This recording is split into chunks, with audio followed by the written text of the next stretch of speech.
মা হচ্ছ, ভাবছো কী করবো আর কী করবো না, কী করলে আমার অনাগত সন্তানের কোনো ক্ষতি হবে না। তো আজকের ভিডিওটা তোমাদের জন্য, ভিডিওটি স্কিপ না করে একদমই পুরো ভিডিওটি দেখা, কারণ অনেক টিপস তোমাদের সাথে শেয়ার করবো যেটা তোমাদের প্রেগনেন্সি জার্নিটা একদম নর্মাল আর স্মুথি করে দেবে।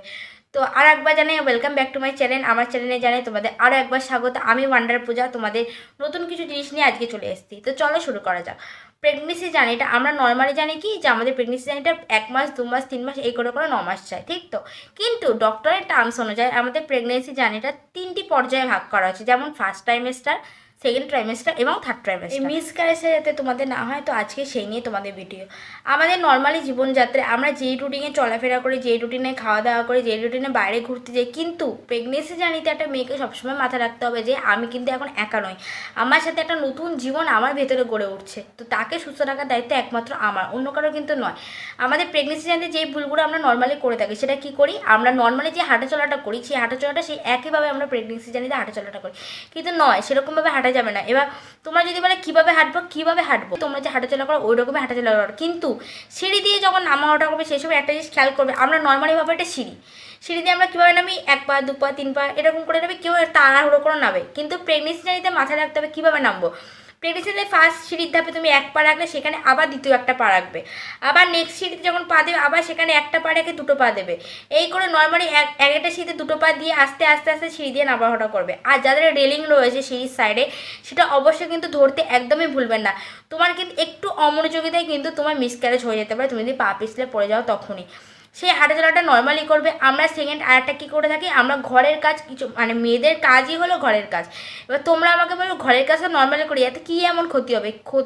ক্ষতি হবে বলেই তো আজকে তোমাদের ভিডিওটা তোমাদের সাথে শেয়ার করছি। প্রেগনেন্সি জার্নিতে কিন্তু আমি অনেক কিছু ভুল করেছি, সেইগুলো যেন ভুল করে তোমরা না। মানে কী করি, ঘরের মধ্যে একটু ঝুল হয়েছে, একটু চেয়ারে বা টুলের ওপর উঠে আমি সেই ঝুলটা ঝাড়বো। তারপর ঘরে আলমারিতে একটু নোংরা হয়েছে বা খাটে একটু সামনের দিকে টেনে নিয়ে একটু ঝুলটা ঝাড়বো। এই জিনিসগুলো একদমই করবে না। কোনো জিনিসে উঠে কোনো রকম ঘরের কাজ করবে না। এই খাট টেনে, সোফা টেনে, আলমারি টেনে এগুলো পরিষ্কার করতে একদমই যাবে না। চেষ্টা করবে বাড়ির অন্য কেউ যারা বাড়িতে রয়েছে তাদের সাহায্য করা। এবার তোমরা বলবে বাড়িতে আমার কেউ নেই, আমার একার সংসার। অবশ্যই একা সংসার হতে এবার, কিন্তু করবে না সেই কাজ। যদি তোমার একান্ত করতে হয় তাহলে চেষ্টা করবে যে ঝাড়ুগুলো পাওয়া যায় বাজারে, ফুলঝাড়ু, এখন নানান ধরনের জিনিস বিক্রিয়া ঘর পরিষ্কারের জন্য, সেগুলো কিনে নেবে। কিন্তু উঁচু কোনো ধরে ঘর পরিষ্কার করার চেষ্টা করবে না। এবার আর একটা কাজ করো, কী করো, তোমরা নিচু হয়ে ঘর মোছো। তোমাদের দোষ না, আসলে মা কাকিমা মাসির বা পাড়া প্রতিবেশীরা বলে কি নিচু হয়ে ঘর মুছবে, তাহলে কি হবে, তোমার বেবিটা পেটের একটুখানি জায়গার মধ্যে বড় হবে, তাদের তোমার নর্মাল ডেলিভারি হবে। কিন্তু এই ভুলটা একদমই করবে না। নিচু হয়ে ঘর মুছবে না, নিচু হয়ে কোনো রকম কাজ করবেন না।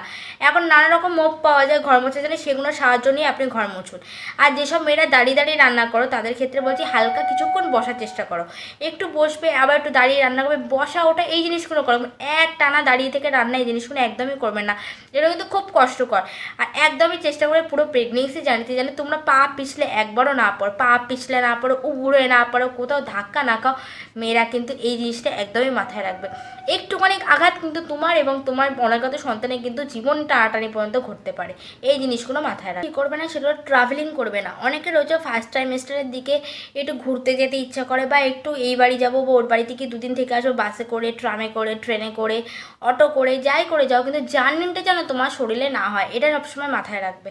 তাই চেষ্টা করবে প্রথম 3 মাস একটু বেড রেস্ট থাকার জন্য। আমি পুরোপুরি বেড রেস্ট নিতে কিন্তু বলছি না, সামান্য কিছু বেড রেস্ট নেবে, যেটা তোমার অনাগত সন্তান কিন্তু আমাদের যে জরায়ুটা রয়েছে, আমি বারবার বলছি, সেখানে কিন্তু প্রতিস্থাপন হতে একটু সময় লাগে।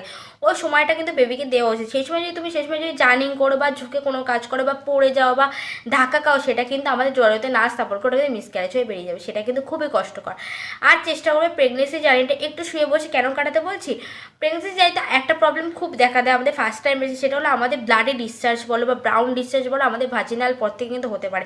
এটা কিন্তু একদমই খারাপ লক্ষণ। যদি কোনো রকম ডিসচার্জ, হোয়াইট ডিসচার্জটা নর্মাল, হোয়াইট ডিসচার্জ বাদে যদি তোমরা কোনো রকম ডিসচার্জ দেখো, তোমাদের জড়িপথ থেকে বেরোচ্ছে, সেটা স্যানিটারি প্যাডে আটকানো যাচ্ছে না, অসহ্য পেটে ব্যথা করছে, অবশ্যই কিন্তু ডক্টরের পরামর্শ নেবে। আর একটা জিনিস তোমাদের সেটা বলছি, সেটা যবে জানতে পারবে তোমার পিরিয়ড মিস হয়েছে, কিট টেস্টে পজিটিভ রেজাল্ট এসে, তখনই কিন্তু 2-3 দিনের মধ্যে ডক্টরি চেক আপ করতে একদমই ভুলবে না। অনেকে রয়েছে কি ভাবো কি মনে মনে, বাড়ির লোক বলে এই তো সবে ধরা পড়লে, এই মাসটা দেখ, সামনের মাস থেকে ডাক্তার দেখাবে। এই জিনিসটা কিন্তু একদমই করা যাবে না। 2-3 দিন হাতে সময় নিয়ে অবশ্যই ডক্টরের চেক আপ করতে একদমই কিন্তু ভুলবেন না। উদ্দেশ্য একটাই, যেন তোমাদের একটুখানি ভুলে যেন কোনো রকম বড় ক্ষতি না হয়। আমার প্রেগনেন্সি জার্নিতে কিন্তু ব্রাউন ডিসচার্জ, রেডি ডিসচার্জ হয়েছিল। এই নিয়ে আমি অন্যদিন একটা ভিডিও করব, সেটা তোমাদের সাথে শেয়ার করে দেবো। কিন্তু প্রেগনেন্সি জার্নিটা নর্মালি রাখবে, কোনো রকম স্ট্রেস নেওয়া চলবে না যে এ বাবা আমি এখন মা হতে চলেছি, এটা করলে কি কোনো ক্ষতি হবে, ওটা করলে কি ক্ষতি হবে, এই জিনিসটা কিন্তু মাথার ভেতরে একদমই আনবে না। তুমি যদি কোনো রকম স্ট্রেস নাও, তোমার বেবির ওপর কিন্তু এই এফেক্টটা গিয়ে পড়বে, এই এফেক্টটা একদমই আনা যাবে না।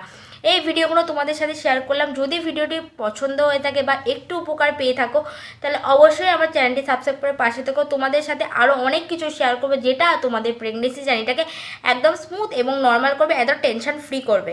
তো এত অবধি আজকে ভিডিওটা।